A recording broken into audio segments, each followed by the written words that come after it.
Hello folks and welcome to the weekend warm-up with me and her and him, and we are in Saudi Arabia. Lawrence Barretto, Laura Winter and me, Will Buxton. And guys, it's great, first of all, to be here at this circuit, which a few months ago didn't even exist. What a job they've done to get this place finished. Yeah, it's quite remarkable. Just looking at the paddock, looking at that pretty special what is foliage that word for bridge. That? Foliage bridge? Bridge of foliage. It's quite this is starting well. It's great, isn't it? Hasn't it? Have you missed me? Given the limited amount of time that they have, it's great that they've got a venue that we can actually operate in, and the track looks pretty cool. As you can hear, they're still just building parts of it. But Laura, it's quite the thing, and we've seen the safety car banging around the track tonight. It's going to be fast. I'm so excited by how fast this track is promising to be, the fastest street circuit in F1 history. And the top speed is 322 kilometers an hour? Insane speeds we're going to see here. On a street circuit, narrow, twisty, no room for error. I think it's going to be a really exciting weekend. There are going to be no small accidents around this place. The drivers were saying today, you've got to hug the apex, and the more you hug the apex, the closer you get to those concrete walls. It's Monaco at 300 plus kilometers an hour. It's going to be wonderful.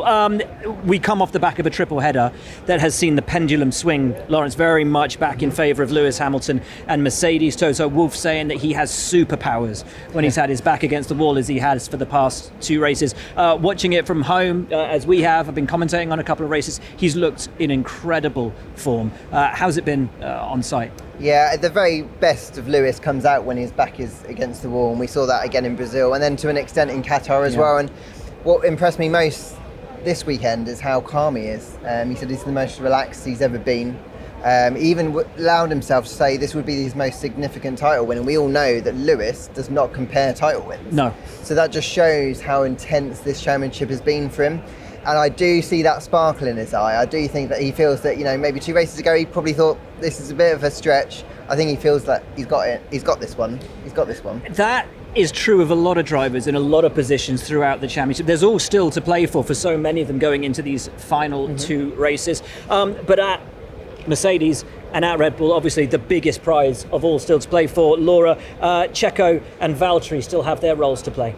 Absolutely, they're locked in a battle for P3 as well, 13 points in that one, but both have an enormous role to play, both in defensively ensuring that Max and Lewis are in the best position possible, bidding for the title, but also in the constructor fight as well. Just 5 points separates Mercedes and Red Bull. The battles in the top part of the grid, and then also in the midfield as well, we'll come on to, are just extraordinary coming into this weekend. The finale, the last two races, I've been so excited for weeks now to be coming here, because honestly, I just can't imagine a more exciting finale to this incredible season. Valtteri, of course, had to retire from the Qatar Grand Prix. He still doesn't know if the afflictions that his car sort of sustained during that race will affect him during this weekend. As we understand it, Lewis will be using the spicy engine. He would, yeah. They rested it in Qatar. It makes sense to keep it for here. They need the power around it. Absolutely. And obviously, Red Bull Racing still, the target for Max Verstappen, target very much on Max Verstappen as a championship leader. I spoke to him earlier today, talking about how actually he's just focusing on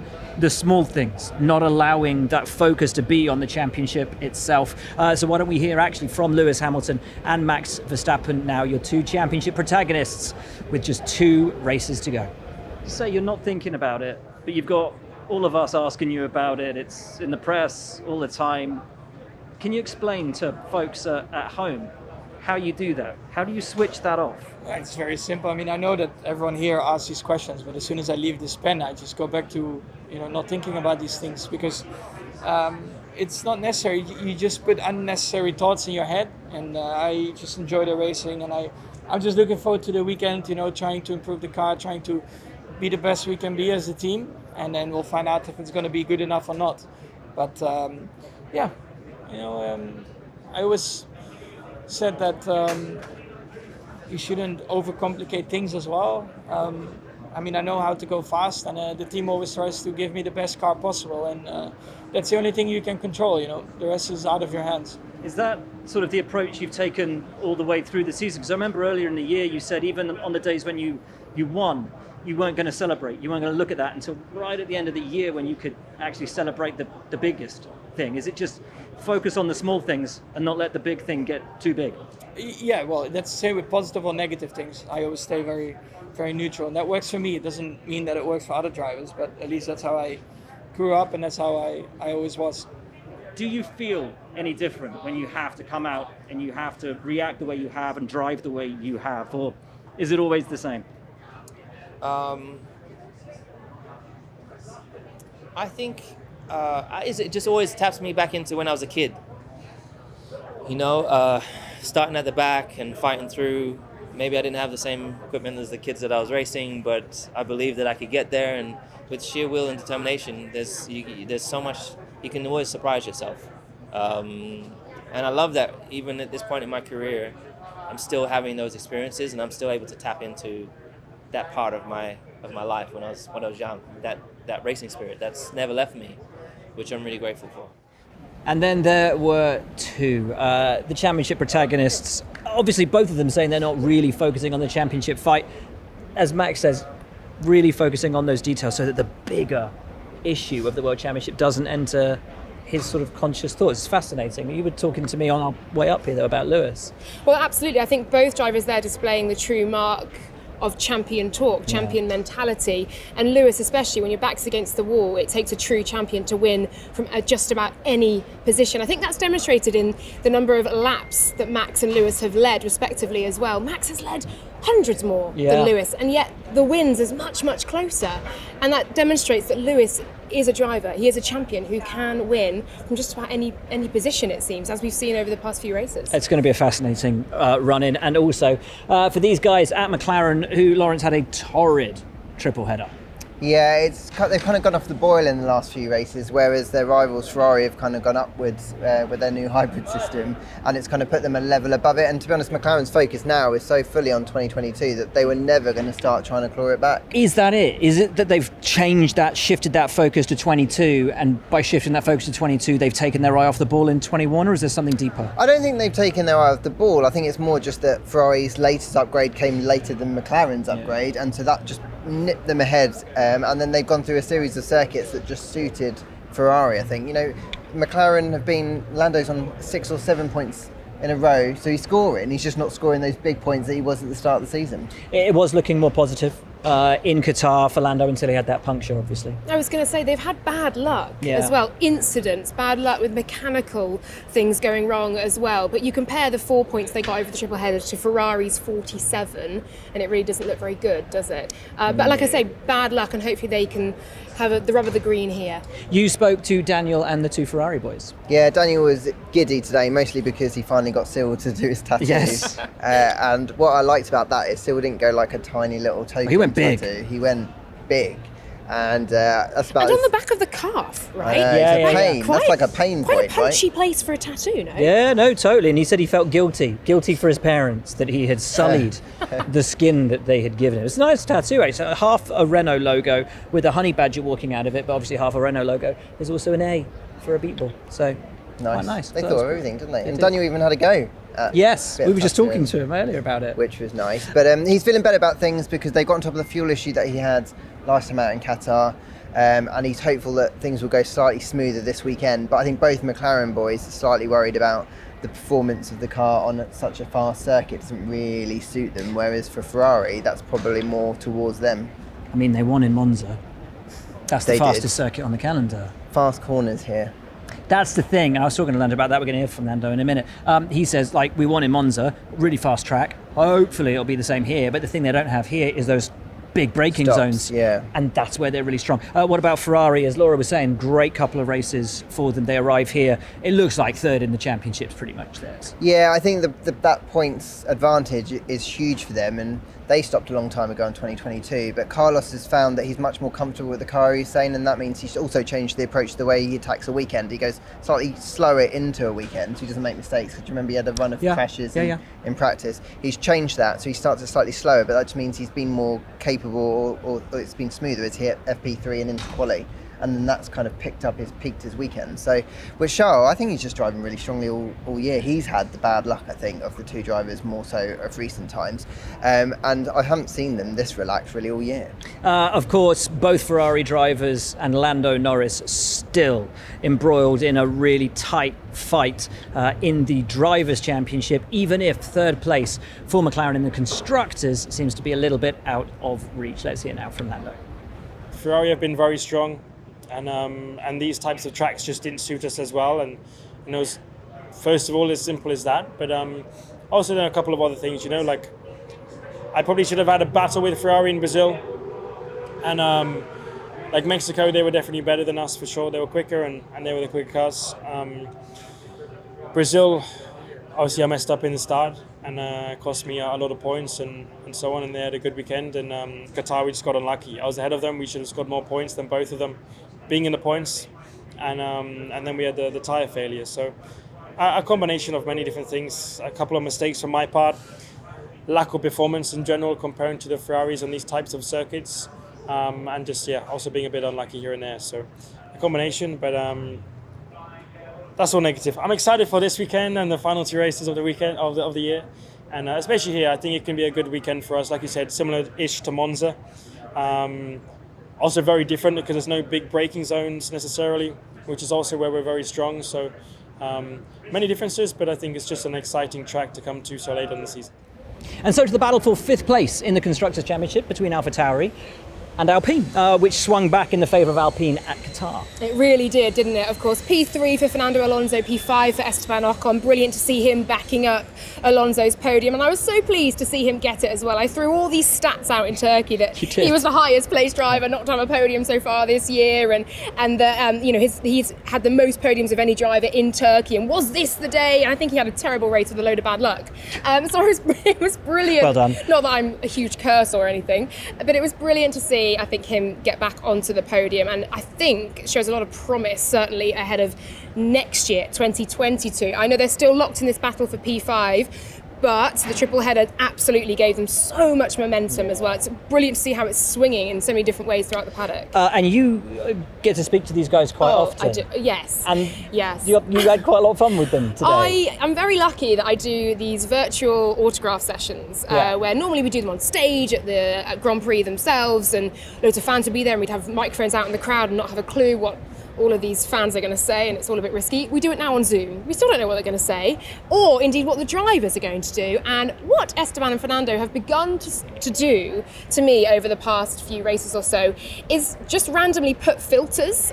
You can see it on the F1 social, actually. They'll put filters on each other. So I sort of, look down and someone's asking a question, look up, and Fernando is a pirate or a shark or has antlers. And then suddenly Esteban has a little red French beret on. Nice. And they do it repeatedly, and they know that it cracks me up. So I get to the point where I can't speak. They can't speak. They're laughing so much. And apparently it's all Fernando, which I think is so endearing. That reminds me of a very good joke, Lawrence. Uh-oh. What is a pirate's favourite Formula One corner? I don't know, Will. 130.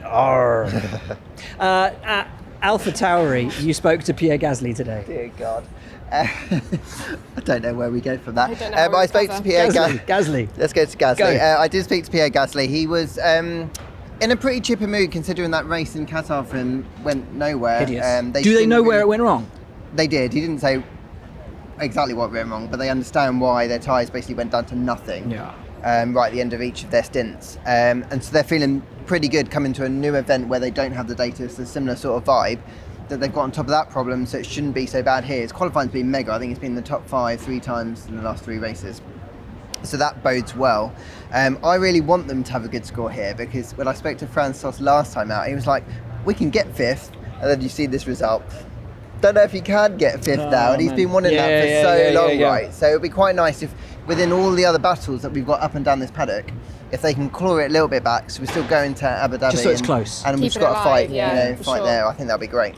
I spoke to Esteban Ocon, and he was talking about how they're actually quite optimistic for this weekend because the temperature out on track here is very, very similar to Qatar, how that really suited the car, really suited their understanding of the tyres. So they're kind of hopeful they might be able to bring maybe not the same speed, but some of that knowledge, some of that understanding from Qatar and bring it to bear here. But on Mr. Alonso, I think it's probably time that we hear from him. No pirate costumes, just two-time world champion. Still good feeling. Obviously, extremely happy for the team. And yeah, we come to a new circuit again, like Qatar. So there is this kind of momentum that we want to keep now here. And yeah, hopefully we see a good circuit. We discover a nice space from the car, and we enjoy another good weekend. You've obviously enjoyed now a large part of the season with the team, and you would have had an idea of where the team needs to go to take that next step and get those podiums regularly. Have you got a good idea of that? Yeah, obviously we are building, the whole team, from zero, basically from race one, and we identify some of our weaknesses, and we've been working on those throughout the year. And I think now it's just a lot of hopes, into the new package. I think everyone is hoping to be fast on the first test. It's a big change on regulations, so it's an unknown territory for everyone. But hopefully we are one of the good surprises. And so to a few teams, shall we say, struggling a little bit? Although Aston had a good time last time. They did. Qatar. Yeah, when I was talking to Sebastian today, he was saying that the midpoint of the season, the team didn't drop off, but everyone else kind of progressed slightly more than they did. And then it's been a bit of a struggle since then. But on their day, when they've got the strategy right, they've understood the tyres right, they can have those high points like Lance getting that 6th last time out. Yeah. And, if things had gone slightly different, Sebastian could have had a better race as well. So I think, there's still chance for decent results. Thing is, they've lost so many points, like in Hungary when Seb lost that podium, that they've fallen out of contention really in the Constructors' Championship. Disappointing year for them, but Seb has been pushing all the way through and kind of keeping his motivation high, sort of away from the track with his exploits, not necessarily within racing. Yeah, absolutely. I mean, we've seen that he's been working with bees, he's been working in farming, and here he held a go-karting event under the hashtag Race for Women. Yeah. Obviously, women here in Saudi Arabia could drive from 2017 onwards, and he's kind of encapsulated that. And I think he had 7 or 8 girls out there on the track, some women as well, all there racing who perhaps would never have seen it as part of their lives or something they could have ever done here in Saudi Arabia. So it's a pretty amazing thing for him to put his hand to, certainly on a Wednesday, Thursday of race week as well, when he's got so much else to contend with. He's out there walking the walk. Very, very cool. Let's talk about these guys as well. They want to kind of finish the season on a high. It's been a tough year for them. Yeah, ever since she said finish and then finish for the fin, I couldn't concentrate, so I can't actually remember what the question was. That was quite nice, though. I don't really know what you were saying with that, but you're just thinking back to last week, aren't you? Being back in Hinwil, saying bye-bye to Kimi. If you don't know, folks, Lawrence Barretto here was invited to host Kimi Raikkonen's official leaving do. Oh yeah, Kimi was in such good form. We even had a chance to chat about it, but he was smiling for the whole evening. He came up on stage, was on there for about 45 minutes and said more than 5 words every time he spoke. That's huge. And twice he walked off stage and then came back on stage to say some more things, some nice things. He took 2 encores. Yep. He's a latter-day Paul McCartney. He was just, it was so respectful of all of the 300, 400 staff, factory-based staff, so the guys and girls who don't generally get to see the drivers. He spent so much time with them and wanted to show to them that, I know they've had a tough season. Basically, it's been a tough time since he's joined Alfa Romeo, but he's really grateful for all of the hard work they do, and they were super excited to meet him. So it's a very, very cool event. That's lovely. A word quickly for Antonio Giovinazzi, who was testing Formula E during the week, now has to get back to driving a Formula 1 car. Very, very different kettle of fish on this track. I know, a brand new track, no data. I mean, in a way, no data for anyone. But he does have to very quickly revert back in. I'm super sad to see him leaving F1. I'm not going to say I'm altogether surprised, I think, with the way that the industry is going and the way that the season has gone for him as well. But he's a lovely guy. He's always a joy to interview as well. So I think everyone will be sad to see him leave. And I was there when you were speaking to him earlier, Will, and he was saying, of course, I'm now just going to enjoy to the absolute maximum these last 2 races. There is now no pressure on him. There's no pressure, really. He's got nothing left to fight for, in a sense, except for points out there on the track and pride. And pride, and leave with a bit of a statement. Let's hear now, though, from Lawrence Barretto's new best friend, who I think you've clearly rubbed off on him because he was on scintillating form today. Hasn't been in the simulator, probably isn't going to do the track walk. So this is going to be a really fun weekend for Kimi Raikkonen. haven't seen it. We don't have it at the simulator, the track, and maybe I'll go later on around. But yeah, it doesn't look like there's awful lot of corners. On the map there's, I don't know how many corners, 30 corners, but half of them, probably half at least is no corner. So, but we'll see. You know, it's there's a new track always, especially track like this. Straight track is always a bit more challenging to learn, but we'll try to figure it out tomorrow. How do you learn a track if you don't have it on the sim, and you go out for the first time? How do you, Kimi Raikkonen, learn a track? Hope the best and good luck.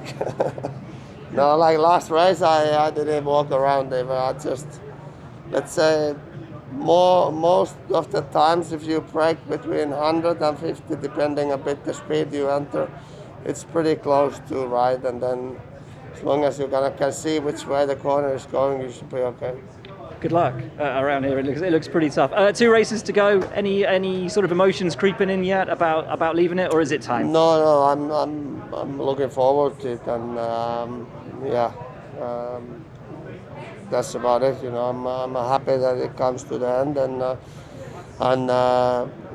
it's soon. So nothing bad, nothing. I'm happy about it. Haas F1 team will be delighted. There are just 2 races left in the 2021 Formula One season. Oof. I don't think that's harsh. No, I freely admit it. I bet Gunther can't wait to get into next year. It's been tough since race 2, so I'm pretty sure he's been tough since winter testing. It's been horrible. I mean, but they've only got. But oddly, I was talking to Mazepin earlier, and he said he'd love it if there were 5 more races, because every single moment that he spends in the car right now is education, is learning for next season. He said he had a horrible time in Qatar. Obviously, all of those problems, missing so many laps, so many sessions. So he's just hoping that the car holds together this weekend and he can get out there and learn the track. That's his biggest thing, really. Yeah, it's important for him to get out in FP1 and get those miles in, as it is really for everybody. And it's going to be interesting because it's so dusty out here, so then no one's going to want to go out early doors. Except that they will, because they need to learn the track, as does Mick Schumacher as well, obviously coming to the end of his first year in Formula One. He is, and in a way, there's almost an advantage for Haas here, because it is this new track for everyone. It's an incredibly fast Monaco-like circuit, as we've said. Actually, that could mean that it might be a bit of a chaotic race, shall we say? There could be opportunity out there somewhere. There could be yellow flags, there could be red flags, there could be safety cars, who knows? Worth remembering, all of the rookies put it in the wall in Monaco. Except for Mazepin, actually, who was the only rookie that didn't. Let's talk briefly about Williams, who have had, like McLaren, a pretty rotten triple header. Really seems to have gone off the boil. Yeah, after that run of 3 point scoring finishes in 4 races, it's kind of gone off the boil. And I think it's the real car and the real performance is coming out, and they haven't had those more fortunate races where they can take their opportunity. So yeah, it's been a tougher end to the year, but I know George was taking more risks, wasn't he, with the car and the setup towards that, and he realised that wasn't the way, so they've gone backwards a little bit. But it's kind of running down the clock now for them, isn't it? Team is getting their ducks in a row. More appointments for them from a staffing perspective. More appointments from Volkswagen. We should mention new sporting director for them coming on board. So really the team starting to put its processes, its plans in place for 22 and beyond.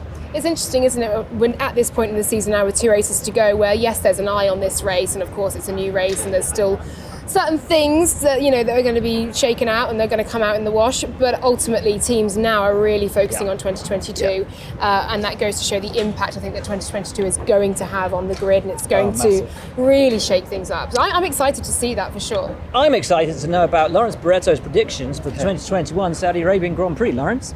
I'm going to go Lewis Hamilton victory. I'm going to go Carlos Sainz second. Oh! And I'm going to go Max Verstappen third. Interesting.